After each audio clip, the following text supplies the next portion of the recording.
Hi Shravani. Hi. So ఐవీఎఫ్లో నాకు ఒక చిన్న doubt.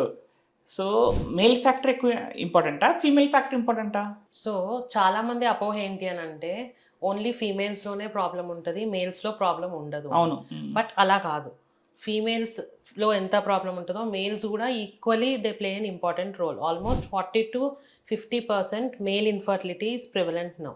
So testing both partners is ideal for treating a fertility issue. But మన విలేజెస్లో చిన్న పని చూస్తున్నాం.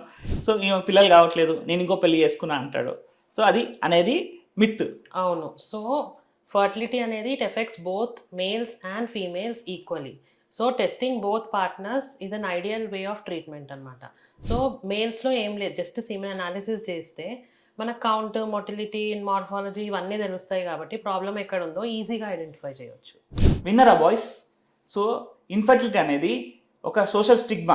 మన మగవాళ్ళకి ఏంది ఇన్ఫర్టిలిటీ ఉండడం ఏంది అనేది మీరు ఫస్ట్ పక్కన పెట్టండి. ఆడవాళ్ళు ఎంత కామనో ఈ ఫర్టిలిటీ ప్రాబ్లమ్స్ మగవాళ్ళలో కూడా డాక్టర్ చెప్పినట్టు 40-50%. సో మీరు ఈ స్టిగ్మా నుంచి బయటపడండి. ఫస్ట్ ముందుకు వచ్చి టెస్ట్లు చేసుకోండి. సో మనం కూడా చెక్ చేసుకోవడం ఇది చాలా ఇంపార్టెంట్.